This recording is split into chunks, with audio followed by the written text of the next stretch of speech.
Sports Channel. I'm Casey.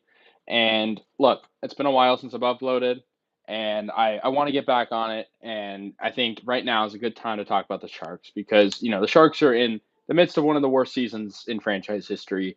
Lost nine straight at the time of recording this, and it's been a really tough season in a lot of different ways. Off the ice, the attendance has been very, very low. The team has been really hard to watch. And, today we got some devastating news that Tomas Hertl, fan favorite, spent 11 seasons, with the Sharks.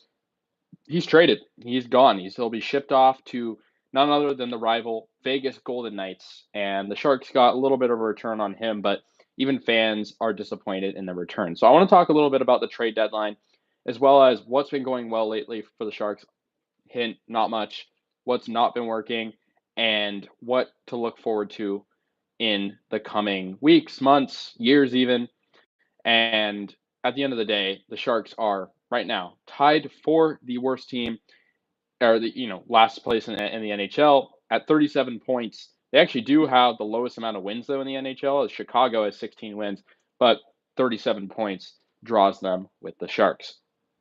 Like I said, Sharks are losers of their last 9 games, 1-7-2 in their last 10, and stand basically equal with the Blackhawks for that number one prize spot, in the draft, assuming the Sharks can win the draft lottery, which obviously is no guarantee in itself, but you have a significant chance if you do win the lottery. So we'll talk a little bit about that in a bit, but as far as everything, from today, Tomas Hertl's gone. Obviously, Anthony Duclair was traded last night. Radim Šimek was traded, and the Sharks also shipped off goaltender Capo Kakinen in a one-for-one deal. And obviously, I think another thing that's being talked about right now is Logan Couture, the captain of the Sharks. He obviously has spent a long time like Hertl on the team. He's a fan favorite, but he won't play this season reportedly. And he, obviously is a guy whose franchise is the captain for a reason.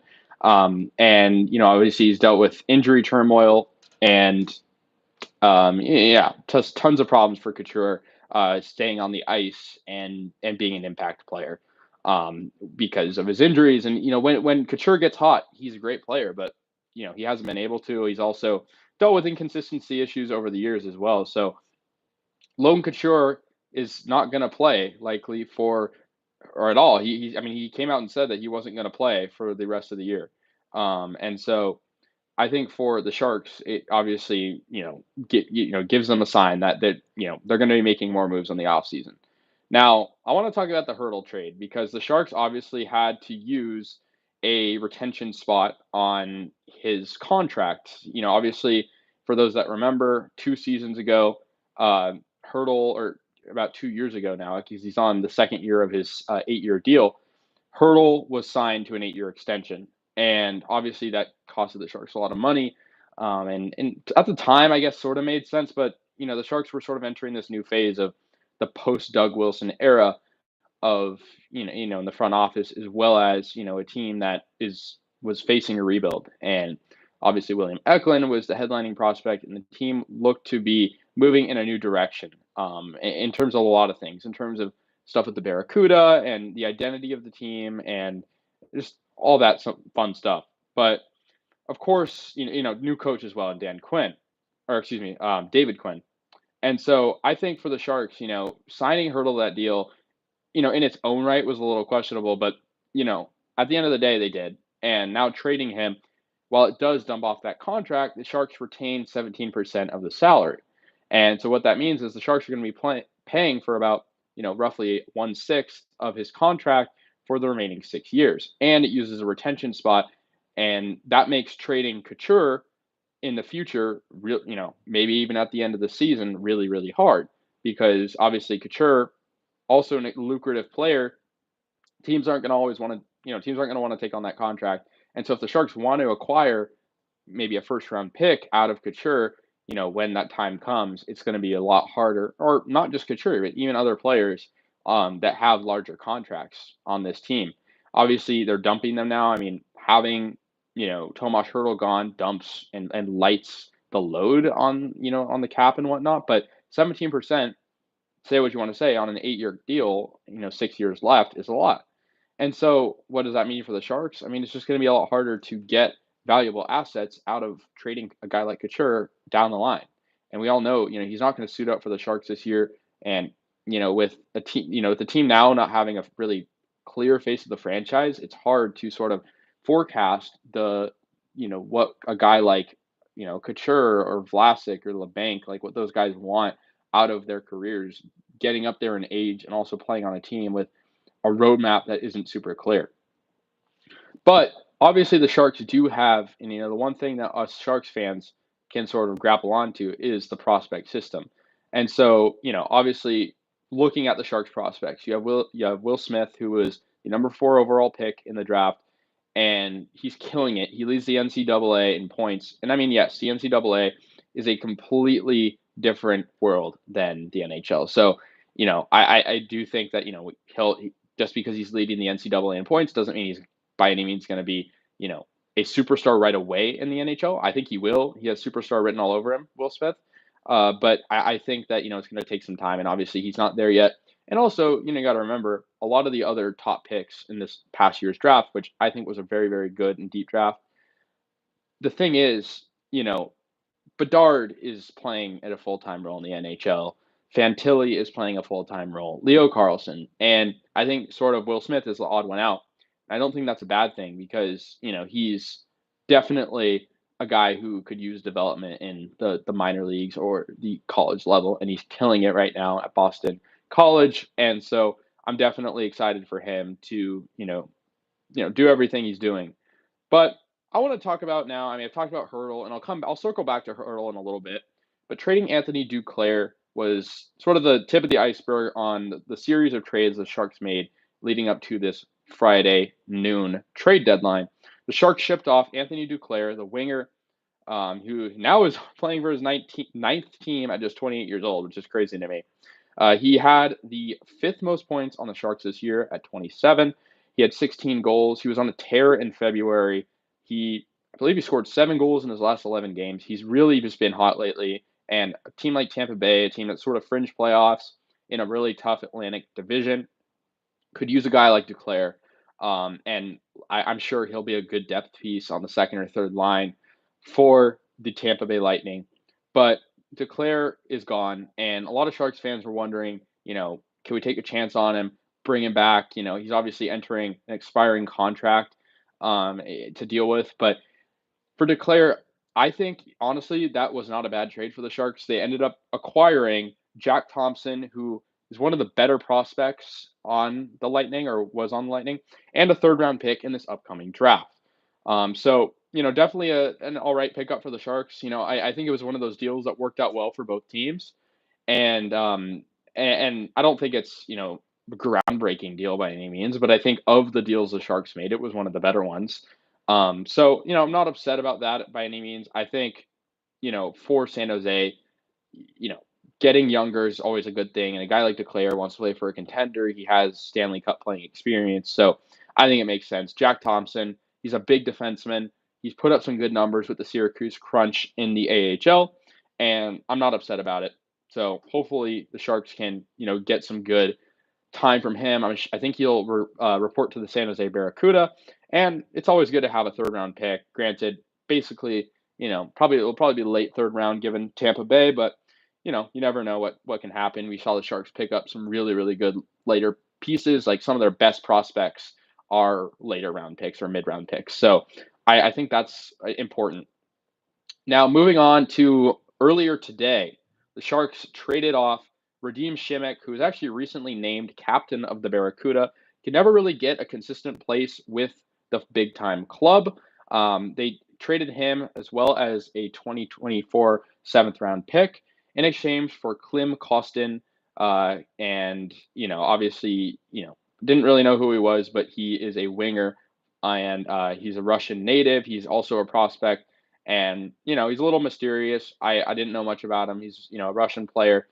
And I think it was also another trade that's like, I'm kind of neutral about it. I'm not like really sweating it. It's, Shimek, like I said, just wasn't really putting up the numbers. He's getting up there in age to the point where he, wasn't it just didn't really make sense to keep him around much longer. So I think for the Sharks, some of these deals have been good, and I think getting younger is always is always the goal. It's never bad to have another winger like that, and we'll see what happens with him. He's a young guy, like I said, Costin. He's a $2 million cap hit, and under contract for 2 years, including this one. So he's a 24-year-old guy. He's a very young guy, and you know, pretty neutral trade. I don't think the Shimmick trade was groundbreaking.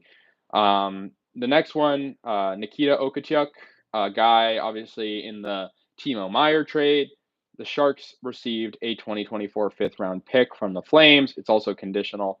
Another one of those things where it's like it sucks that Okachuk didn't work out. I know his numbers weren't really showing with the Barracuda. And the Sharks defenseman pool is the biggest red flag right now, obviously. If the Sharks don't get the number one pick in the upcoming draft and can't draft Celebrini, I think, you look at a lot of these other guys in the upcoming, in this draft, there's a ton of deep prospects that are defensemen. And I think, the Sharks get the number two pick, which would be pretty likely at this point, if not number one. I think there's other guys you can get. I believe Demidov, there's plenty of other guys that you can get. So I think, parting ways with defensemen sucks because the Sharks are not like a team like the Anaheim Ducks that has a pipeline of defensemen. They're, they've been pretty forward heavy in the drafts.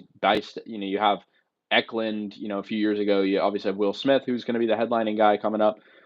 So that will be interesting for sure.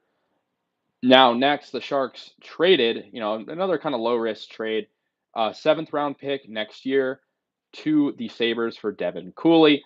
He's a goaltender, and obviously parting with Kakinen, and I'll talk about that in a minute. He's actually a Los Gatos native, so I guess that's kind of a hometown thing for him. But a guy that has struggled a bit. He has posted a 3.77 goals against with the Rochester Americans in the American Hockey League. He's a sub 900 save percentage. But I've heard honestly like a lot of good things about him. I think it's just the defense that he was getting was not there. Speaking of goaltending, I want to talk about the next trade. The Sharks shipped off Capo Kakinen, who was the number two. I mean, I guess he split time fairly equally with Blackwood this year. Kakinen obviously has been on the Sharks for a few years now, and he was shipped off to New Jersey in exchange for Vitek Vanacek and a seventh round pick in next year's draft. And another thing where a guy with not stellar numbers, but my guy, he's a young guy. He's well, not really. He's 28, but he's younger than we've seen, and he's under contract for a few years. We'll see what happens. I think the Sharks are sort of trying to move towards Krona. I think they see something in Krona that is positive, and I don't blame him. I think Magnus Krona's played really good in the position, but the thing is, we'll the goaltending situation for the Sharks, I feel like, is pretty ambiguous because Blackwood, had the good start and he's been having some rough stretches. Also, has dealt with injuries, so I think that'll be interesting. But I do want to talk about the Hurdle trade now, the last trade that the Sharks made, in a little bit more depth. The Sharks, the full details of the trade were originally reported that the Sharks were going to acquire 2 third-round picks, a first-rounder next year's draft, and prospect David Edstrom, the Swedish, I believe he's a winger, or he's a center, excuse me. Yeah, Swedish forward David Edstrom, and a first-round pick in next year's draft, and 2 third-round picks. Now, of course, that did not happen. The Sharks, for whatever reason, I guess the deal got lost in translation. The Sharks only acquired first-round pick in next year's draft from Vegas and David Edstrom in exchange for actually 2 third-round picks, one of them being in next year's draft, one of them in 2027, and of course Tomas Hertl with 17% of his contract retained by San Jose, and that is about $1.4 million a year. So, an interesting trade, a devastating trade for Sharks fans who love Tomas Hertl.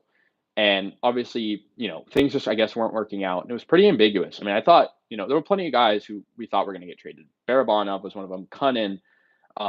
And there were a lot of guys who just, didn't get traded. Just the button wasn't pressed. Even Mario Ferraro for the longest time. A lot of teams were rumored to, like the Oilers, could have, were thinking about giving him a first round pick that was reported. And so I think the Hertl trade is one of those that just kind of hit you like a ton of bricks. It came out of nowhere. It is devastating from a sentimental standpoint. I mean, especially to trade him to a rival like that. Obviously Hurdle was a huge force in the Sharks defeating Vegas in that playoff series in 2019 in the first round, and that incredible comeback that San Jose led. And I think for us as fans, it's a little bit of a slap in the face to trade a guy like that to Vegas. And Vegas is obviously, on the decline right now. The Golden Knights are not playing very good hockey lately. They've dealt with injuries. Mark Stone could be out for, I think he is out for the rest of the regular season. Vegas might not even make the playoffs, which is crazy to think about coming off of a Stanley Cup victory. But we know how good the Pacific is this year. You have the Canucks, you have the Oilers, who have been so streaky. Even the LA Kings have had some good moments. And, don't even count Seattle out, I mean, for a playoff spot. I know they're not having a great year, but they are a team that is just a few points out of a playoff spot. I believe they're only 1 point out of a playoff spot at the time of recording. But Vegas is, a team that needed to stack up, and I see Hurdle as a very, very good piece for them. I don't doubt that, but I think for the Sharks, from a pride standpoint, from Mike Greer's standpoint, trading him to a rival like that, a team that is only bound to get better after this deadline, picking up Mantha and Hannafin, and of course now Hurdle. It's hard, and let's look at the return. I mean, David Enstrom is a guy. Vegas is not known for their prospect pool by any means. I mean, they're a win now team. Always, they've been a win now team forever. From the bane of their from the dawn of their existence, Vegas has been a win now team. They went to the Stanley Cup in their first year. They lost. It was their goal to get back, and 5 years later, they did. Now for Edstrom, he is a Swedish player. He plays in the Swedish Hockey League. He, has had some good numbers. He's played in the SHL. In 42 games this year, he has 17 points. No, not horrible. And he's a center, like I said. He's a prospect. I believe he was, considered to be. I mean, I read the Athletic reports a lot, and he was, I believe, reported to be the number one Vegas Golden Knights prospect in their pipeline. And so, I think for them, it's like, they're parting ways with a prospect, but they're also bringing in a guy who's going to help them win now. But for Edstrom, I tweeted this out earlier. By the way, go on X or on Twitter if you want to see all my takes on all these trades at Casey Undercover with a 0 instead of the O. But shameless plug. I thought, the Edstrom trade was for Hurdle was interesting because, obviously he's a guy that's played with Bystedt before, another Sharks prospect, and he has experience with him. He didn't have a great World Juniors. He, I believe, had 3 assists in 7 games, did not score a goal. But he has 17 points in 42 SHL games. And look, I mean, at the end of the day, I'm all for the rebuild. Like I love I like the direction the Sharks are going. I'm not going to say love. I like the direction the Sharks are going in because not only will they have likely 2 first round picks this year, they're moving in the direction of develop guys, give them enough adequate time in the minors. We're seeing that with Will Smith. I mean, I talked about it earlier on the stream. Will Smith is of the top 4 picks in this draft is the only one to not see the NHL ice, along with Fantilli, Carlson, and Bedard. And so I think for him, he's getting that adequate time, and I like the direction the Sharks are going in. That's not to mention a guy like Bystedt too, who was, obviously a first round pick in 2022. And Eklund is only getting better at this point. And I'll talk about his role as a Shark in a little bit. But, you also have younger guys on the team like Zetterlund, who, was a big, sort of under the radar name in that Timo Meier trade. And now, is the third leading point scorer for the Sharks. So I think it's big. But at the same time, and Zadina, another guy. I mean, there's plenty of young guys on this team that have made impacts.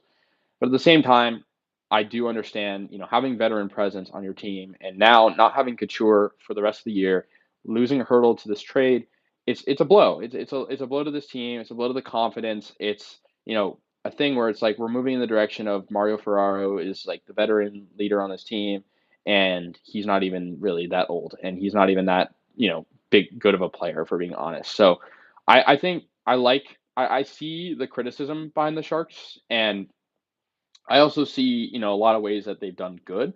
And I think Mike Greer is an interesting guy because he, kind of had to take on this rebuild himself. And I think a lot of people put the blame on him for recent stuff. And I think he could have gotten better returns. I mean, I want to talk about Vegas giving us a first round pick, right? So Vegas hands over in the hurdle trade a first round pick in 2025. And look, Vegas, they also get, may I add, Edstrom was their first round pick in 2023. So essentially, they're giving two first round picks to the Sharks for Hurdle. That was basically the trade. And I would have really wanted Vegas to just hand over their first round pick in this year's draft because they still actually have it. If the season were to end today, it would be the 19th overall pick in the draft. And Vegas is on a 4 game skid. They're 2-7-1 in their last 10, which ironically is not much better than the Sharks in their last 10. Vegas is not playing good hockey right now. And a lot of that is due to defense and inconsistency. I mean, obviously, they made big signings, or excuse me, big trades at the deadline. So we'll see what happens with that. But I would have rather had, a Vegas pick in a year where they're not playing very good, as opposed to next year where, they'll have Mark Stone back, they'll have William Carey back, they'll probably have Jack Eichel back for a whole season, and not have to deal with, the injury bug that has plagued them for most of the season. So I think, it's hard in that way, to kind of look at a pick like that and be optimistic when it's a year away. It's a 2025 pick, and we don't know how good Vegas is going to be. And think about it this way too. I mean, if the Sharks got Vegas's first round pick this year, not only would they have their pick, which is probably going to be a top 2 pick in the draft, they very well could have had Pittsburgh's pick, which is top 10 protected, and so that could have been what, pick 11, pick 12, and then also Vegas's pick, and so 3 picks in this draft. And instead, they might have one or two. Either way, they're getting Pittsburgh's pick, but it could be next year. So 2020, the next season for the Sharks is going to be huge in prospect development, in seeing in draft forecasts as well, because at the end of the day, Sharks next year are going to have again multiple first round draft picks, and that's if and that's not even including if they trade Couture. Who knows what the return could be on Couture? So, and also may I add, the 2025 first round pick from Vegas next season is unprotected. I don't think, in the world we're in, I don't think Vegas is going to be bad enough for that pick to be good, but you never know. This year, they're playing poorly in their last 10. I mean, I know Vegas was a top of the Pacific at the beginning of the year. They were contending with Vancouver, and now they're playing poorly. And so I don't know. I would have rather had it. I don't know why that deal wasn't done. It's something behind closed doors that, just not really access to for us. But Barabanov, another Shark, was not traded, and it was pretty clear that like the Sharks were going to move him. He was scratching the lineup last game, and I thought he was going to be moved. He wasn't, so that's another interesting thing. He's the type of guy that could have been a good depth piece for teams in the middle lines, and instead he'll stick around for at least the remainder of the season. But at the end of the day, it's tough for Sharks fans right now to, and I promise it's going to get better. But I know right now, without these tangible assets, without a guy like even Will Smith, like he's a guy to look forward to, but he's still not on the team yet. And so yeah, I mean, yeah, next year the Sharks could have very well 3 first round picks. They're guaranteed to have two, assuming they don't trade any. But if the Penguins pick this year falls into the top 10 and they decide to keep them, that pick, then they could have 3 first round picks at a minimum next year. And that's assuming, like I said, Couture isn't moved. And look, who knows what they can get for him, especially with the retaining issue. But I'm loving the abundance of first round picks. I'm a sucker for a first round pick in any scenario because we've seen the Sharks have had some good success with that. Thomas Bordeleau, he was obviously not in the first round, but he was obviously recalled up a few days ago, and he scored a goal last game. Like the future is clearly there for the Sharks. I know these losses look really, really bad. 7-2 loss to the Isles last night was really tough, but you have a scenario where William Eklund gets a primary helper on a goal from Thomas Bordeleau, and of course Zetterlund, another young guy, helped out too. So I think for the Sharks, these young players are panning out whether they like it or not. Also, Mikael Granlund, too, he's an older guy. He's leads the team in points and assists. And so I think it's, they have tangible assets that are good. It's just obviously, we all know, not translating to winning. And Zadina is another good one as well. So I think there are players on this team that can make an impact in future years. but it's just not there yet, and it's looking really, really tough for Sharks fans. Um, like I said, though, Edstrom, I think I like the guy. I mean, he's a Swedish player. He shared the pick, excuse me, he shared the ice with the 27th overall pick in 2022, Philip Bystedt. There's chemistry there already. I like Bystedt. I really hope he can be a guy who pans out in the because obviously with the Sharks rebuild, we're all rooting for draft success, and I think it's clear that Will Smith is going to be that guy. Eklund has had his share of peaks and valleys in the NHL.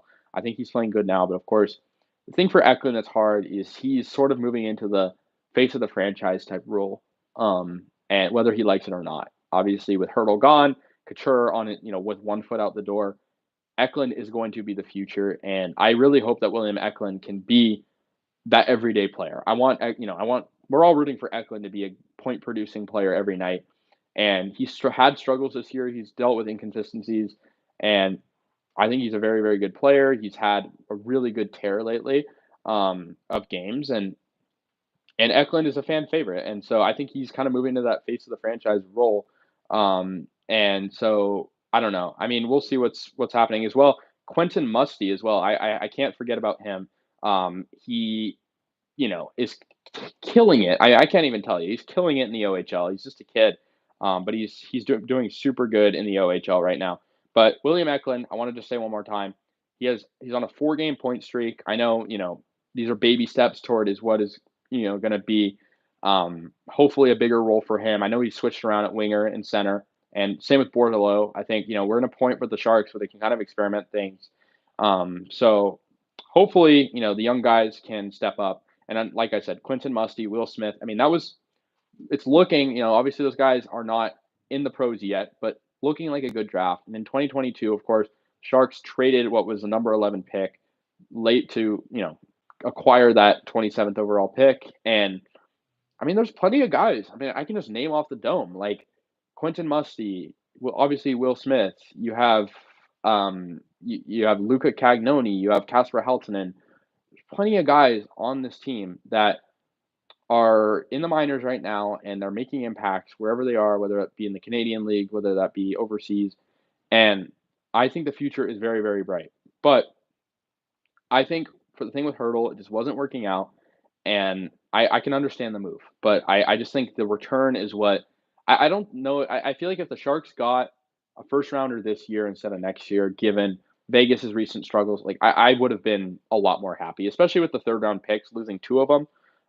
And so I don't know. I think for the Sharks, it's one of those things where you're losing a sentimental asset. Like it was the same thing when Pavelski got traded, and I know the Sharks that you can't make that comparison because the Sharks were in a much better position back then. But right now, it's a depressing state of the team, and I don't think we can deny that. But I want to just say I am pleased with a lot of the picks lately. Casper Haltonen, Luca Cagnoni. I mean, there's plenty of guys. Eric Polkamp as well. I know he's a later pick. Cameron Lund was, one of those guys picking around where Bystedt was picked because they obviously traded their 11th overall pick for the 27th and 34th, I believe. So Matthias Havelit as well. I mean, there's plenty of guys who are potentially NHL ready, but I think for the Sharks, it's when it's the thing. It's like we don't want to rush the development. I'm excited for the young guys, and I think Quentin Musty is a close second behind Will Smith for me for who I'm looking forward to the most. But for now, we have to deal with the suffering, and every team goes through this when they go through a rebuild. I just think for the Sharks, it's like we were spoiled for so long having like 20 years of playoff success and a Stanley Cup appearance and perennial conference finals appearances. And it's hard now. It's a lot of mixed feelings for the squad.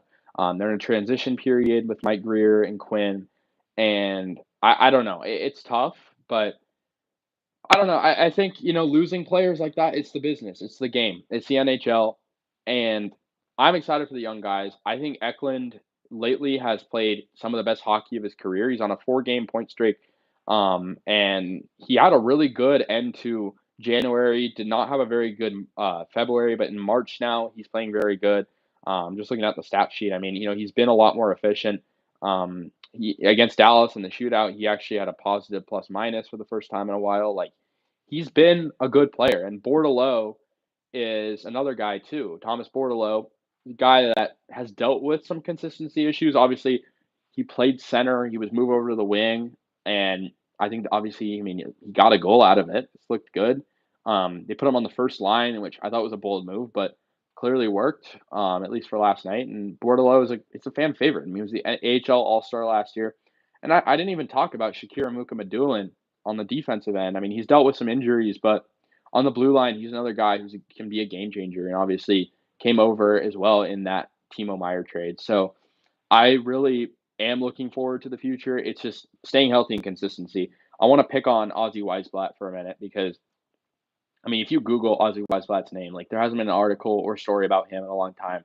He was obviously 2020 first round pick, not even that long ago. Doug Wilson was still general manager, but he's a good example of a guy who's just been ridden with injuries and consistency issues on the CUDA.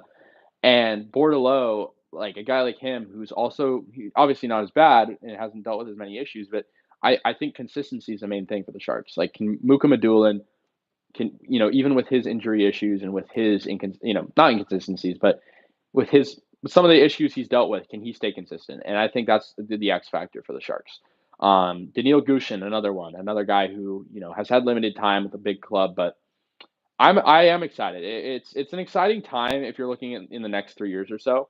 But I think for the Sharks, it's like they need to have veteran presence, and I think Mario Ferraro is a guy who I'm not the biggest Mario Ferraro fan. I'll be honest. But I just don't think he's very good, and I think he's been a guy that's been a decorated player. He's been celebrated a lot. He's dealt with injuries.